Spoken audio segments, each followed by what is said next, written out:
Sophie, Duchess of Edinburgh. The unexpected royal star with no airs and graces. She doesn't give the impression that she thinks she's important. And a friendly human touch. People woke up and saw the side to Sophie that her friends know. The Duchess has stepped up from royal outsider to take centre stage. I hope you are all justifiably proud of everything you have accomplished. Sophie and Edward are very important to the family fern.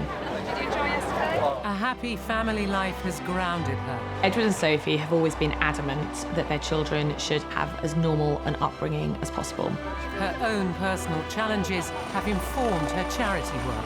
Best example of that is air ambulances, which helped to save her life. And made her both a relatable royal and an asset to the new-look monarchy. But the road to royal stardom has not been an easy one.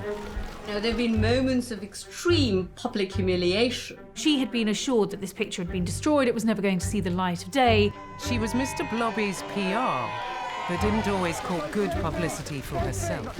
Slagging off senior politicians and senior royals, not a good thing to do. So how did Sophie go from a royal nobody? The late Queen is reported to have said that you wouldn't notice Sophie in a crowd. To securing the royal seal of approval. It was like a statement by the Queen that Sophie is the real thing. And become a key player in the King's new-look royal family.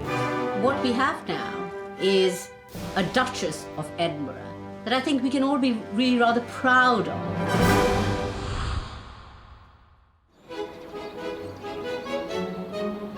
March the 10th, 2023. The citizens of Scotland take to the streets to welcome Edward and Sophie, the new Duke and Duchess of Edinburgh. The couple are hosting a reception to mark a year since Edinburgh welcomed the first Ukrainian refugees to the city. I've met Sophie on quite a few occasions, on official engagements. She's a very genuine person. What you see is what you get. I think she brings a human touch to royal duty. I think Sophie is almost the perfect royal because she has had a life before the royal family. She has been one of us. She's perfectly under control. The critical quality that Sophie possesses is that she is reliable. She's calm. She's not given to theatricality. She's not temperamental. She's almost normal. What's so wonderful about Sophie now is the rest of the world is waking up to what a nice woman she is. Sophie is the fourth hardest working member of the family, after Prince Edward, King Charles and Princess Anne. And royal experts believe Sophie's workload will only increase in the slimmed-down royal firm. We've lost the Duke of York, we've lost the Duke and Duchess of Sussex. The King's plan always was to slim it down, but the family's sort of done that all on its own. The only members of the firm under the age of 70 are Edward and Sophie and William and Kate. You realise how much weight is carried by Edward and Sophie. The core team now are the Waleses and the Edinburghs and Princess Anne. That's it. Sophie is only the fourth royal in history to be created Duchess of Edinburgh, and she is following in the footsteps of a formidable predecessor. Before the late Queen became Queen in 1952, she was the Duchess of Edinburgh, which, most of us don't remember because we weren't alive. And it was one of the happiest times of her life, young family and relatively low pressure. All of us here know that we are present at the making of history. Sophie inherited a title that Elizabeth, the late Queen, had. It was like a statement by the Queen that Sophie is the real thing. She's someone who can carry on doing the sort of work that the Queen did. Edward was incredibly close to his father, so the Duke of Edinburgh title is an important one for him. But for Sophie, who had a very close relationship with the Queen, and to then inherit a title that once belonged to the Queen, I think will have a sentimental importance for Sophie as well. Sophie is known to have been almost like a daughter to the Queen. Their close bond lasted through many momentous life experiences, as Sophie once explained to the journalist Christina Lamb. She said, you know, they shared a love of history, that when she came back from trips, the Queen was always very interested because she'd been to pretty much everywhere in her many years as Queen.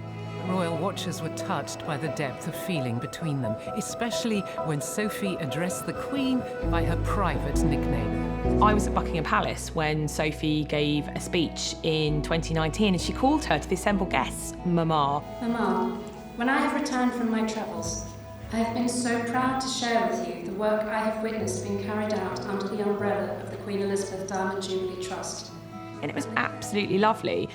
I could see visibly the warmth between the two women.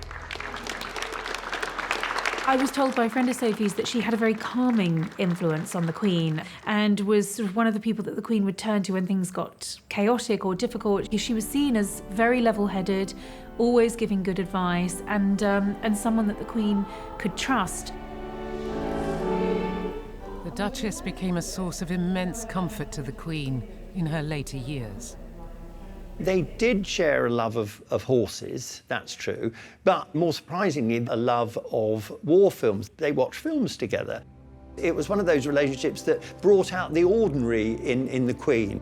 They were really close during COVID because, you know, remember Bubbles and all of that? Well, Edward and Sophie were part of what became known as HMS Bubble at Windsor Castle, looking after Elizabeth and Philip there.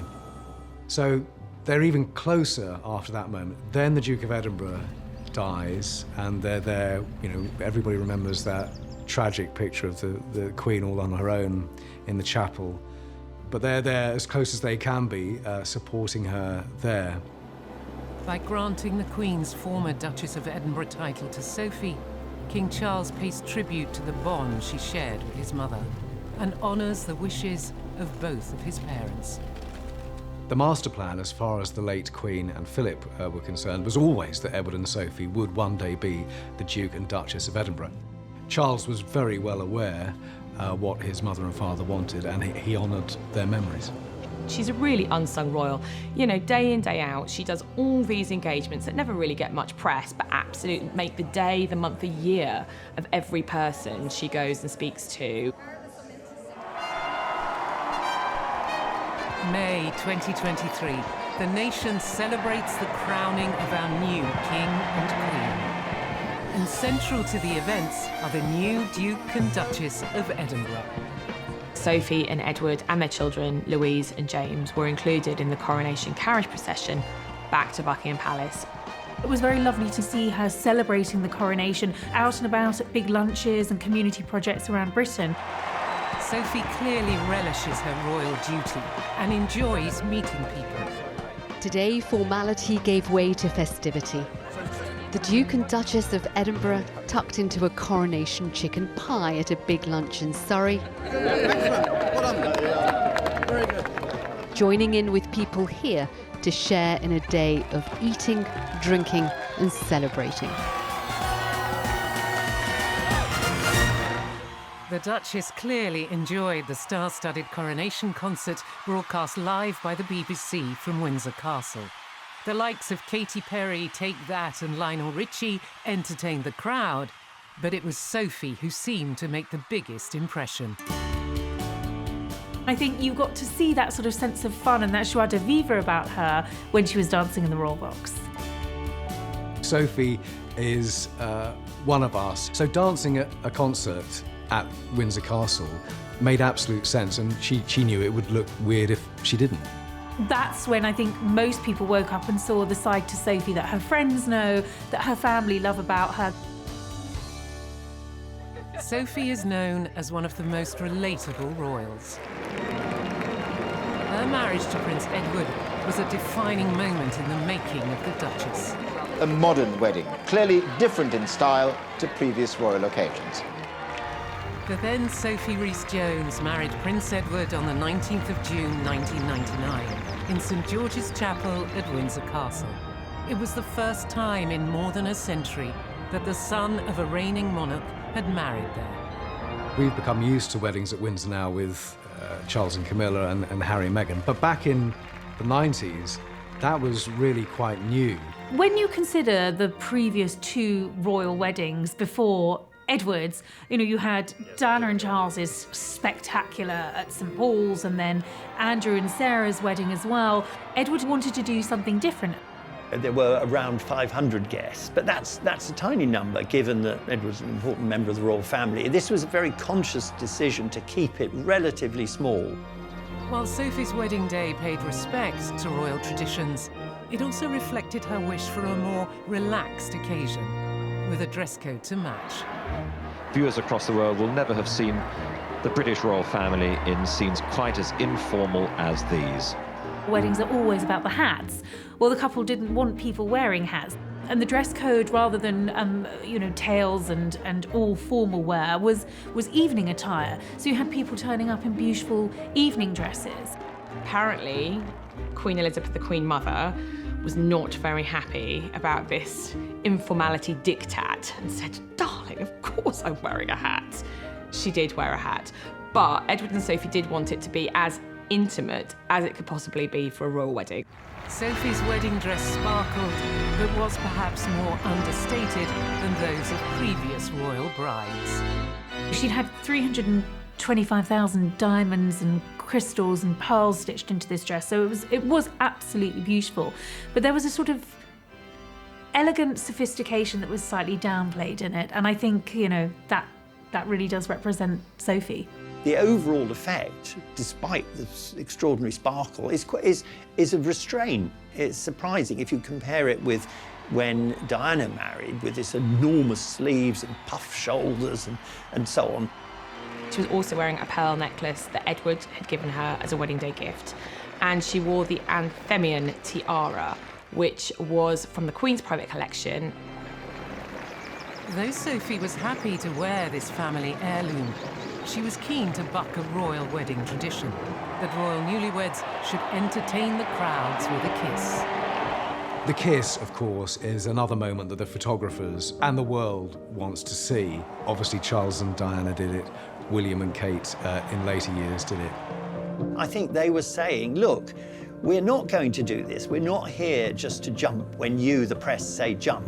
We have a private life, and kissing is part of our private life. It's not, you know, we're not performing monkeys. I think they felt it was a bit naff to do this kind of kiss for the camera. And I kind of respect that, actually. They just wanted to keep something back for themselves. When you look at the wedding as a whole and how they broke with tradition with that wedding, I think they were setting the blueprint for their future life as the Earl and Countess of Wessex. Yes, we are full-time working royals, but we're going to do things our way, quietly, in the background, not wishing to upstage anyone, not wishing to be compared to anyone. And I think what's so wonderful when you see them as the Duke and Duchess of Edinburgh now is that all of that hard work and that toiling quietly in the background has really paid off for them. After most weddings come honeymoons. Edward and Sophie chose a modest start to their married life, in complete contrast to his older brothers. Back in the 80s, both Charles and Andrew had enjoyed honeymoon cruises on the royal yacht. Soon they were boarding Britannia, their home for the next 2 weeks.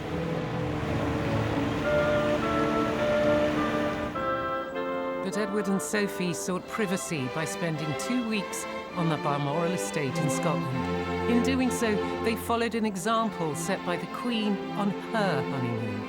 It says we want to be part of the family. We don't want to go and jet set in, you know, Miami or something. Edward and Sophie do love the Scottish Highlands, but Balmoral is very heavily protected. No pesky press. They were left totally to themselves. For every newly married couple, starting a family is a life-changing moment. But Sophie was not destined to have an easy time. One of the things that makes Sophie very relatable is her struggles to become a mother. When Sophie became pregnant for the first time in 2001, she had an ectopic pregnancy where the baby develops in one of the fallopian tubes, potentially fatal for the mother and impossible for a baby under those circumstances to come to full term. So she lost the baby. It was a tragedy for the family. Sophie was airlifted to hospital in London for an operation lasting more than 2 hours. Anybody who knows anything about this will know this is about the most painful thing that anybody can undergo. Nearly 2 years later, in November 2003, Sophie gave birth to Lady Louise. The experience was hugely traumatic for both mother and baby. When Lady Louise was born, it was an emergency C-section. She lost a lot of blood. It was really actually very serious and life-threatening. Edward was away on an official engagement at the time because he wasn't expecting Sophie to go into labour as soon as she did. Edward rushed back from his overseas trip to learn that Sophie had been just 15 minutes away from dying. She needed a massive blood transfusion to help her recover. And while Sophie left hospital on the 19th of November, the baby had to stay for continued monitoring. Only now has she been deemed well enough to leave. Today, Edward and Sophie thanked staff here for their help and expertise. Sophie and Edward's journey into parenthood was traumatic, but ultimately life-affirming. It gave them an appreciation of how fragile life can be. I think it taught Sophie and Edward a lesson that you can't take these things for granted, and that many other people suffer in the same way. You're going to change nappies? But a palace spokesman insisted he would be a hands-on dad, and that both parents were besotted by their daughter. Tonight, the Earl and Countess of Wessex are back home with their baby for the first time in a fortnight, all together as a proper family. Sophie became the first member of the royal family to give birth in an NHS hospital. It was only natural that she would return there in 2007 for the birth of the couple's son, James. Sophie is immensely grateful to that hospital, Frimley Park in Surrey, and she does a lot of work with them. And she also does a lot of work into that whole maternal genre as well. In 2014, photographers caught the moment when Sophie returned to open the hospital's neonatal unit. The Duchess was visibly moved by the memory of what the midwives had done for her. I think it made Sophie realise how important the NHS was, because she'd been to the NHS, not to a private hospital. That saved her life. It isn't only marriage and motherhood that have played key roles in the making of the Duchess. It's important to consider her background too. Sophie's modest upbringing sets her apart from most of the royal family. I'll only eat one if you guarantee me they'll be very much perfect. Just a few generations ago, the idea of a middle-class girl from Kent becoming a duchess would have been unthinkable. When you consider Sophie's background and how she was raised, of course, with no knowledge that she was ever going to go on and become, the Duchess of Edinburgh, she had a remarkably ordinary background, a bit like Kate Middleton. Edward clearly spotted something he liked in Sophie Rhys-Jones. So did the late Queen. They spotted a future star there. Everything that makes Sophie, her normal upbringing and her sort of level-headedness, all of that is very important in the making of a duchess. Sophie Helen Rhys-Jones was born in January 1965 at the Radcliffe Infirmary in Oxford. One of two children, she was brought up in the quiet Kent village of Brenchley.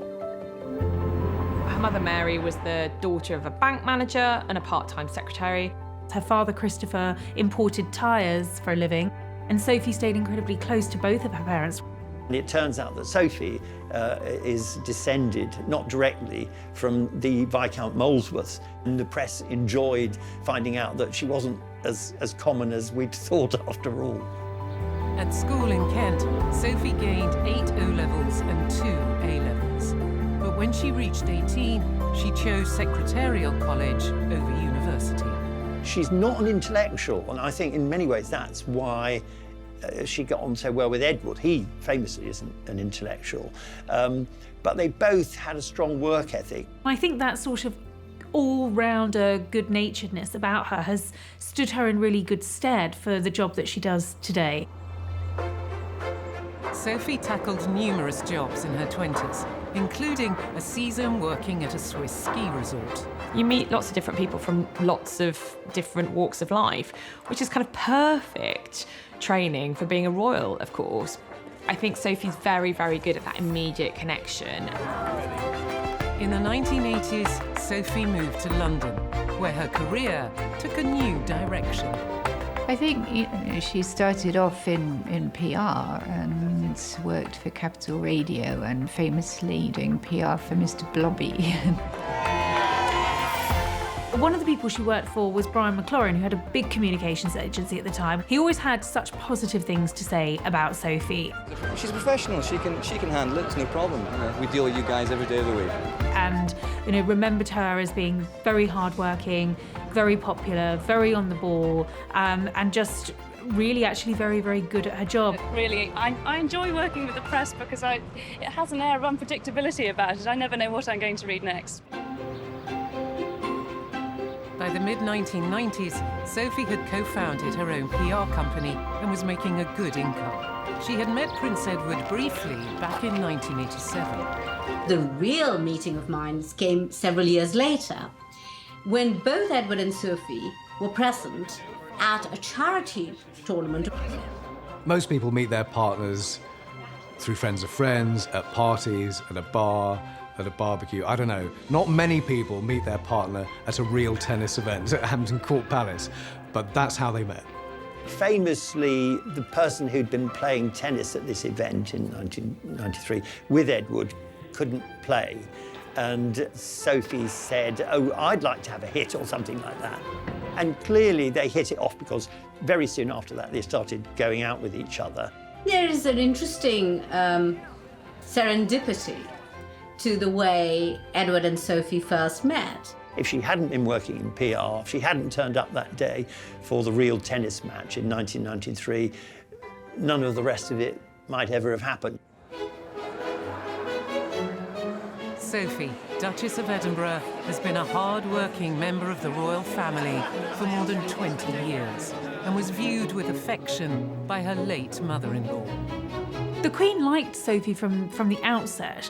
And she was reported to have said to the Queen Mother and to Princess Margaret that Sophie wouldn't stand out in a crowd. And I don't think she meant Sophie any disrespect. This wasn't a put down.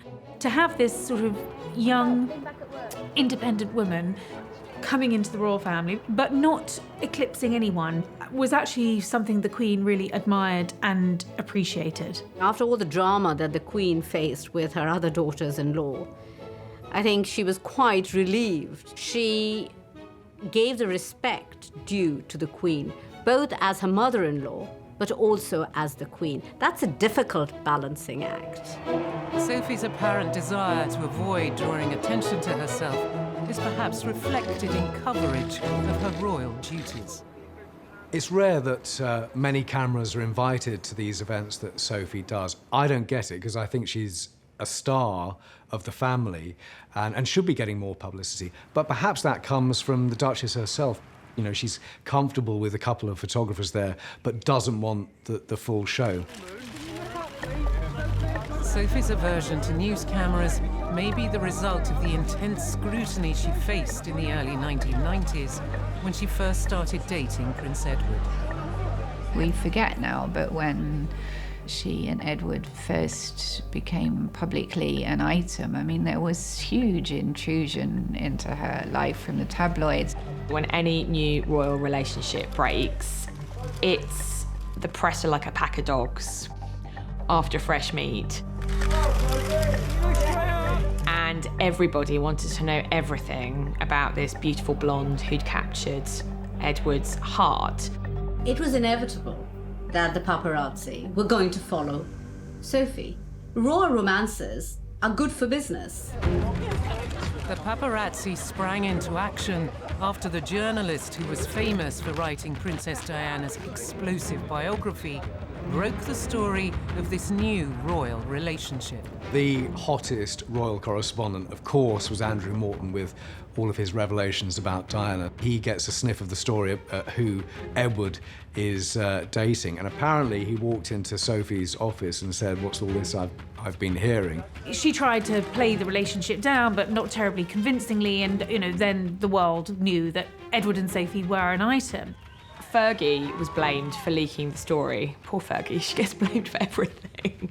But apparently it was an employee at Buckingham Palace who spilled the beans. The News of the World published Andrew Morton's scoop in December 1993. The paparazzi pursuit of Sophie was so alarming But within 48 hours of the news breaking, Edward made a dramatic intervention. This afternoon, one Edward Windsor suddenly sent a fax to newspapers and news broadcasters from his Ardent Productions company. He actually takes the unprecedented step of writing an open letter to the editors, requesting them for privacy and to protect Sophie's rights as a human being. Edward reaching out directly was the first time a member of the royal family had ever done that. I mean, one wonders whether it was Sophie's idea, being, you know, a PR professional that she was. I don't think the press were ever going to sort of let go of that story, and indeed they didn't, because Sophie then became the victim of numerous tabloid sensational stories and stings. Prince Edward's attempts to protect Sophie were echoed in 2016 by his nephew, Prince Harry, who wanted more rigorous protection for his girlfriend, Meghan. Harry's personal secretary, Ed Lane Fox, actually had to tone down the tenet of the statement that Harry put out, so angry was it. But I don't think Meghan had to go through anything like what Sophie did, or Diana did, or Sarah did. Because of her looks, Sophie was constantly compared to another glamorous royal, and not always in a flattering light. If you're a woman and you're blonde and attractive, of course the comparisons with Diana were immediate. It must have been really hard on Sophie. The kind of things that were said about Sophie when I looked back were astonishing. There was no way that you could publish those kind of comments now about her looks, about her clothes and her behaviour.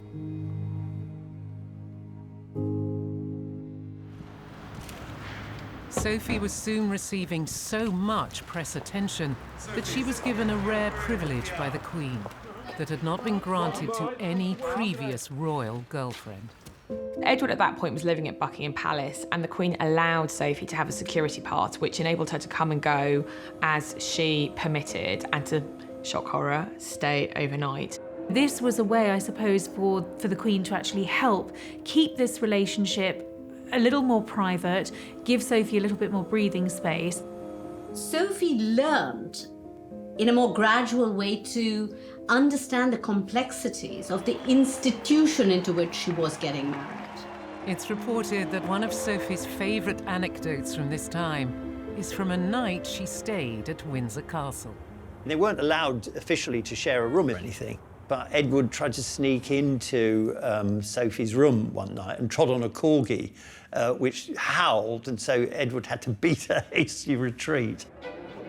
Sophie dated Prince Edward for 6 years, fielding constant media queries about a likely wedding date. Their engagement was announced in January 1999 to the delight of Sophie's family. We like him immensely, and we've known him for some time, and he's a very, very nice chap. And what are your thoughts about how your daughter will cope with the pressures of royal life? I think she'll do very well.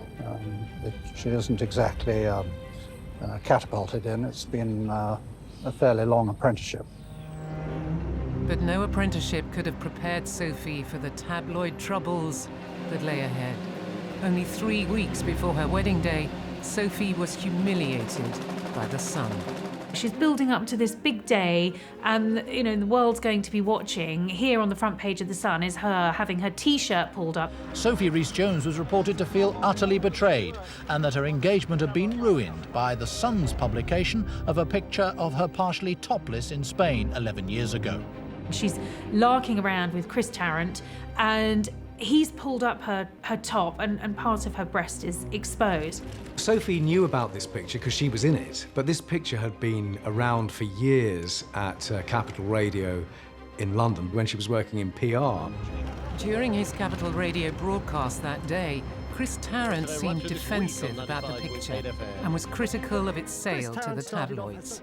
The picture is just a bit of giggle. There must be thousands of girls in this country, genuinely just young British girls away on holiday, who've got pictures like this in their private collection. And that's all it was. It was in somebody's private collection who suddenly decided to sell it for the maximum amount of money they could get.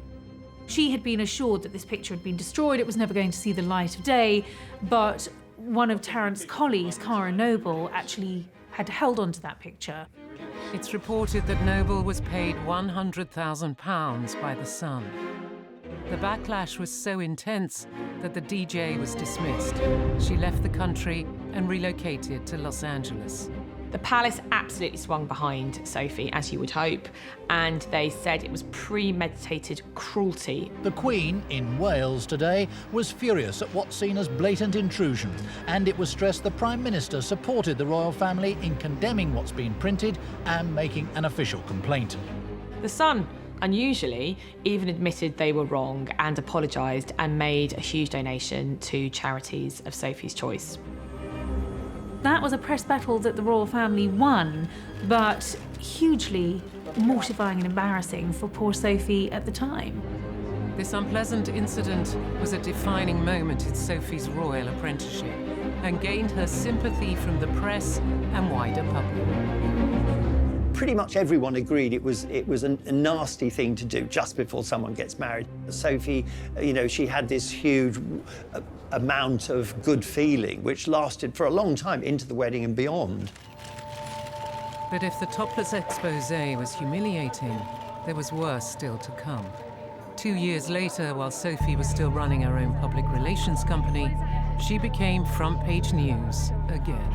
She was targeted by Mazir Mahmood, the so-called fake sheikh who worked at the News of the World. He was making a career as posing as an Arab businessman and entrapping various, celebrities. Sophie fell for this precisely because she'd worked in the PR industry.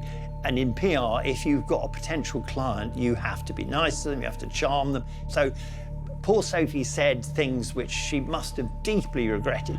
Sophie allegedly called the Queen an old dear and said that Charles and Camilla were waiting for the Queen Mother to die before they got married. She was absolutely right, but remember, the idea of a marriage at that point was absolutely unthinkable. It's also claimed she criticised Tory leader William Hague's appearance, as well as Tony Blair's leadership style. Of his wife Cherie, she allegedly said she's horrid, absolutely horrid. She described the leader of the opposition, William Hague, as like a puppet. It's quite funny thinking about it now, but royals are not supposed to have any political opinion. More damning for Sophie was her remark that a PR company with royal contacts has a commercial advantage. She's reported to have said, "It's not something anybody promises, it's just something that occurs." It's this comment which has caused particular concern in royal circles. It's known Prince Charles had previously warned about Sophie's potential conflict of interest. He'll now play a key role in the palace inquiry. There's a red line for Charles and the late Queen about, accusations of cashing in. Sophie hoped to bury the story by giving an exclusive interview to the News of the World, defending her husband against rumours that he was gay and revealing details of their struggles to start a family. But the fake sheikh story was printed in a rival newspaper instead. It's not just the judgment of the Countess of Wessex which is in question tonight, but that of the Buckingham Palace press machine, which believed that by offering a scoop to a tabloid newspaper, it could suppress a more damaging story. She would never have, I don't think, foreseen ever falling into that trap. I think she did see herself as a seasoned media professional. Sophie's response to this embarrassing episode was decisive and thoughtful. She apologised to the Queen and the royal family and to the politicians she'd criticised. Really, it's amazing that how completely she's recovered from that, because slagging off senior politicians and senior royals, not a good thing to do. After her tabloid run-in with the now discredited Mazir Mahmood, Sophie's days of earning her own living were numbered. She had already faced criticism for using her royal status to win business, especially after posing with the new Rover 75 car at the Frankfurt Motor Show. The deal earned her PR company £250,000. You're either a working royal doing the duties or you're working outside, but to try and combine the two is inevitably always going to lead to some kind of conflict or questions being asked. The controversies caused Sophie and Edward to give up their careers and become full-time working royals. Sophie's never spoken about whether it was a disappointment for her. This was an experienced woman, a woman who'd always had a job, a woman who'd always earned an income. And I can only imagine that that would be quite a challenge and a big sacrifice to have to give that up. But that's exactly what Sophie did. I think the Queen was enormously pleased, and she rewarded them by paying them something apparently in the region of $250,000 to make up for the fact that they wouldn't be earning money from their businesses. But I think the bigger reward was gradually to achieve a more central position, a more important role within the royal family. Sophie and Edward chose to devote their lives to the monarchy and to their country.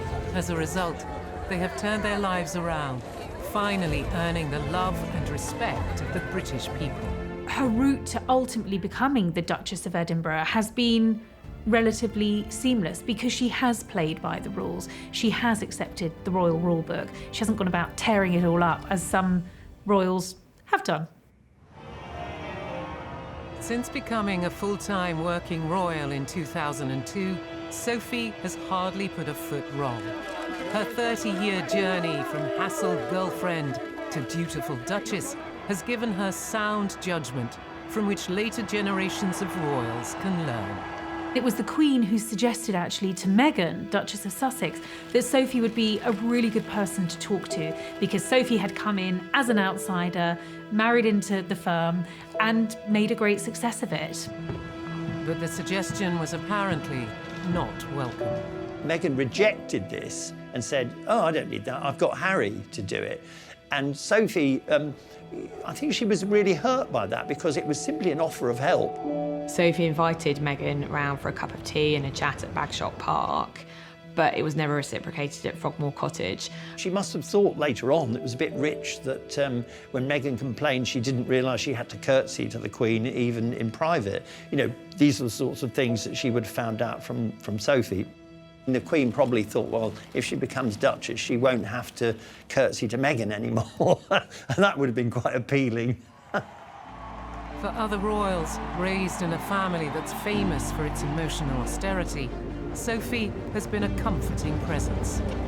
They're taught to be tough and independent. Emotion is seen as somehow soft and not very, you know, it's not the sort of thing royals do, whereas Sophie does.